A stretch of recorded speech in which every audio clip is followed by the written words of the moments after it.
Hello, সবাই কেমন আছো? শুনতে পাচ্ছো দাদা? পরিষ্কার? হ্যাঁ হ্যাঁ দাদা। আচ্ছা, ঠিক আছে।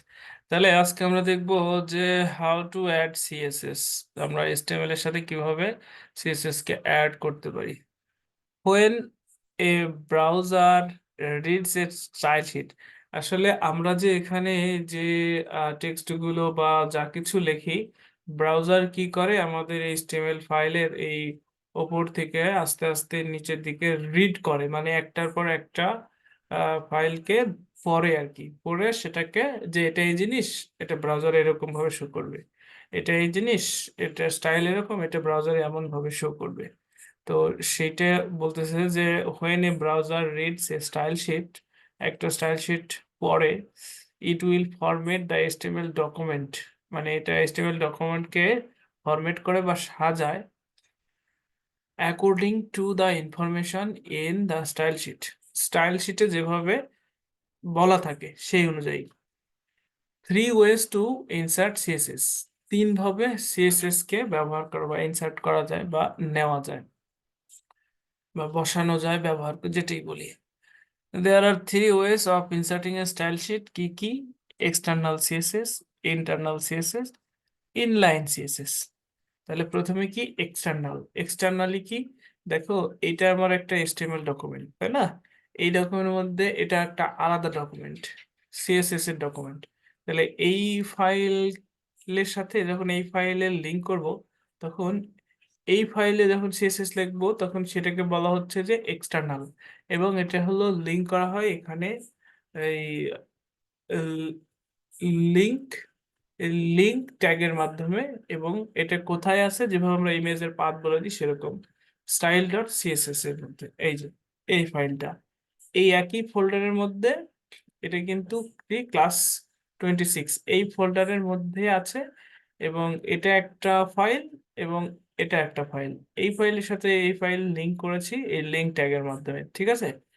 তো এই যে লিংক করলাম এই সিএসএস কে, এই যে লিংকের সিস্টেম, এই লিংকটাকে বলা হয় এক্সটার্নাল, মানে বাইরের একটা ডকুমেন্টে এটার লিংক আছে।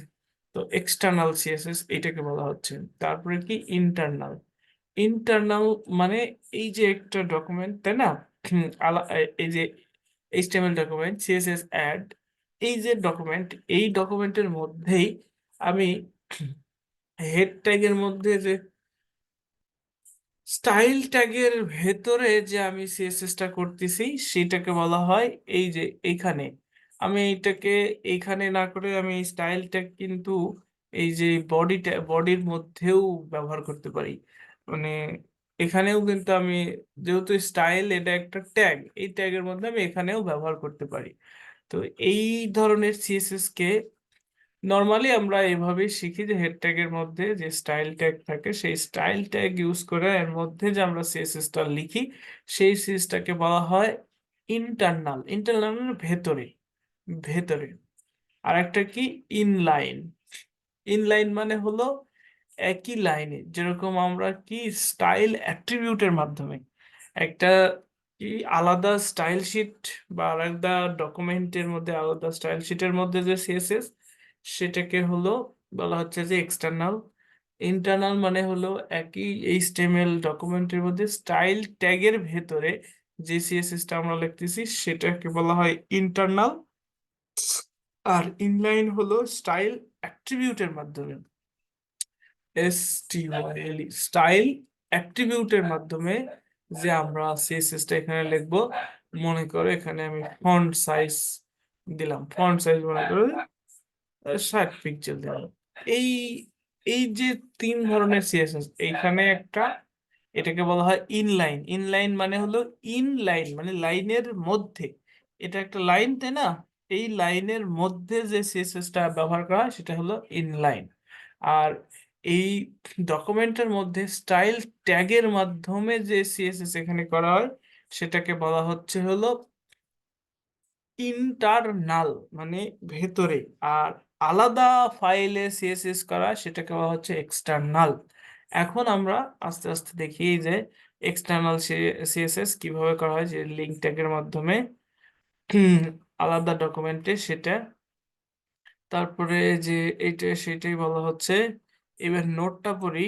Do not add a space between the property value unit and unit pixel. দেখো, স্পেস ব্যবহার করা যাবে না কার মধ্যে? Do not add a space between the property value 20 and unit pixel. এইখানে এই জিনিসটা খেয়াল করবে, খুব সুন্দর।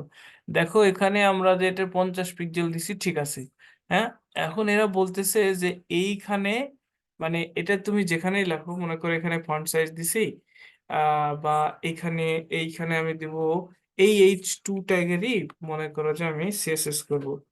এখানে বলবো কালার, কালার রেড। হ্যাঁ, আবার এইটাকে আমি লিঙ্ক করছি কোথায়? এই H2টাকে আমি লিঙ্ক করছি কোথায়? এখানে। এখানে মনে করো কালার না দিয়ে এখানে দিব কি, আর কি কি দেওয়া যায়, বর্ডার। বর্ডার, বর্ডার দিব 1 পিক্সেল, সলিড গ্রিন ইয়েলো। আচ্ছা, এই যে তিন জায়গায় তিন রকম সিএসএস করেছি একই জিনিসের, ঠিক আছে। এখন এখানে পিকজেল এবং ইউনিট, এটা হলো কি, এই পিকজেল এটা হলো ইউনিট মানে একক, মানে এটা কতখানি বড় ছোট হবে তা পরিমাপের একক, কতখানি বড় ছোট 60 পিকজেল। এই দুটের মধ্যে এখানেও গ্যাপ রাখা যাবে না। এখানে গ্যাপ রাখলে দেখো এখানে কাজ করবে না, এই যে এখানে কাজ করবে না। তারপরে কোথায় রাখা যাবে না গ্যাপ? এই জায়গায়ও যদি আমি মনে করো যে পেডিং, পেডিং মনে করো যে 20 পিক্সেল আগে দিই পেডিং, দেখো এখানে পেডিংটা কাজ করবে। এই যে বর্ডারের চারদিকে একটা পেডিং হলো, তাই না? আবার এই পেডিং এর এখানেও এরকম গ্যাপ রাখা যাবে না, মানে তোমরা হয়তো মনে করতে পারো যে ইনলাইন সিএসএস এ মনে হয় গ্যাপ রাখলে কাজ করে না, কিন্তু ইন্টারনাল সিএসএস এও গ্যাপ রাখলে কাজ করবে না। আবার সেম জিনিসটা যদি আমি এখানে যাই, যে বর্ডার এই যে 1 পিক্সেল, এখানে যদি গ্যাপ রাখি, সেখানেও দেখো বর্ডারের কাজ করবে না। মানে মোরাল অফ দ্য স্টোরি এটাই, যে প্রপার্টি ভ্যালু এবং ইউনিট এর মধ্যে গ্যাপ রাখা যাবে না। কারেক্ট নো স্পেস, এই যে এইভাবে ব্যবহার করতে হবে।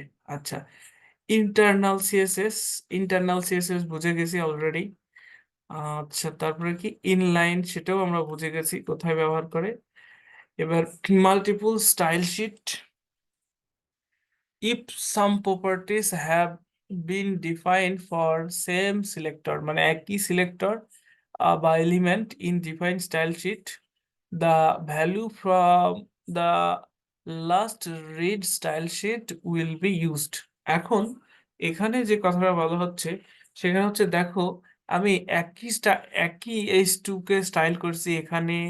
হ্যাঁ, এখানেও যে জিনিসটা আমি ব্যবহার করব, হ্যাঁ, সেম স্টাইল শিট আমি এখানেও ব্যবহার করব, ওখানেও ব্যবহার করব, এখানেও ব্যবহার, মানে সেম কালার আমি রেড ওখানে ব্যবহার করব।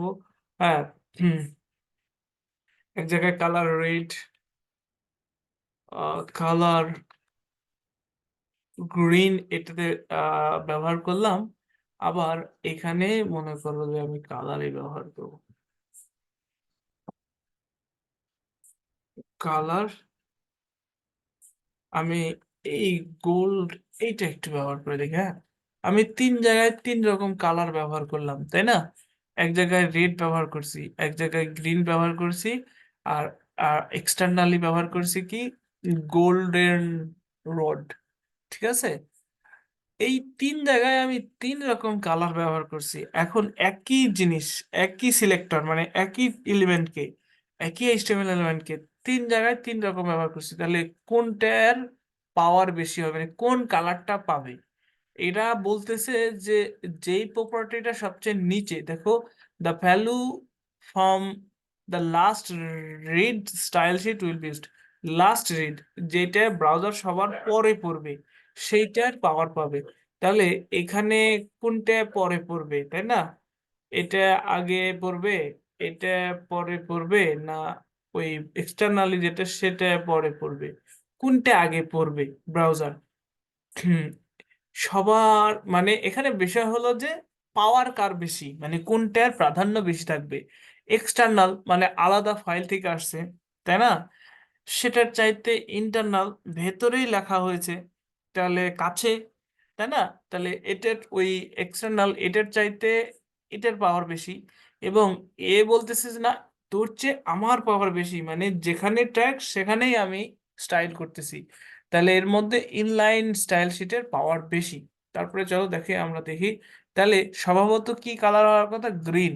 এই এটার হলো কি কালার হওয়ার কথা, গ্রিন কালার। দেখি আমরা, এই যে গ্রিন কালার হয়েছে। এবং আমরা যদি এটা দেখি,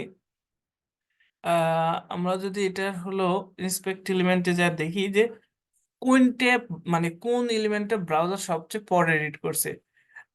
দেখো প্রথমে ইউজার এজেন্ট মানে ব্রাউজারের একটা দেওয়া আছে, হ্যাঁ, তারপরেটা তারপরে দেওয়া আছে কি স্টাইল ডট সিএসএস, যেটা এক্সটার্নাল ফাইল থেকে আসছে সেটা। তার সবার আগে রিড করছে ব্রাউজারেরটা, তারপরে রিড করছে কি আমার এক্সটার্নাল ফাইল সেটা, তারপরে কি ইন্টারনাল কালার, ইন্টারনাল মানে এই যে স্টাইলটাকে যেখানে রেড সেটা, তারপরে রিড করছে কি সবার শেষে ইনলাইন সেটা।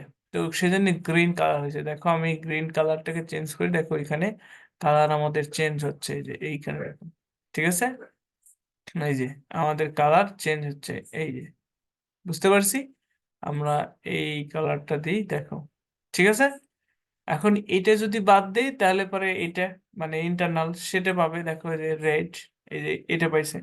এটা বাদ দিলে পরে এই গোল্ডেন ডট এটা পাইছে। এই হলো বিষয় যে যেটা সবার পরে ব্রাউজার পড়বে সেইটা পাবে। তারপরে কি আছে, ওই তো সিএসএস কি ক্যাসকেডিং অর্ডারিং। এই যে প্রথমে inline style sheet, inside and HTML element, তারপরে external and internal style sheet, মানে এক্সটার্নাল আর ইন্টারনাল স্টাইল শিট। মানে ইন্টারনালটা প্রথমে পাবে, তারপরে পাবে হলো এক্সটার্নাল, তার ও পরে পাবে হলো ব্রাউজার ডিফল্ট মানে ব্রাউজারের যেটা থাকে। So an inline style has the highest priority, মানে ইনলাইন স্টাইল মানে যেটা এইচটিএমএল এলিমেন্টের মধ্যেই লেখা হয়েছে, এইটার প্রায়োরিটি সবচাইতে হাইয়েস্ট, সেটা বলছে highest priority, and will override external and internal style sheet and browser default. এই তিনটাকেই সে ওভাররাইড করছে করে, মানে ইন্টারনালি যেটা ব্যবহার করা কি সরি ইনলাইন যেটা ব্যবহার করেছে সেটা পাইছে। এটুকুই আর কি, হাউ টু এই ভিডিওটা দেখলে দেখে নিতে পারো, ঠিক আছে।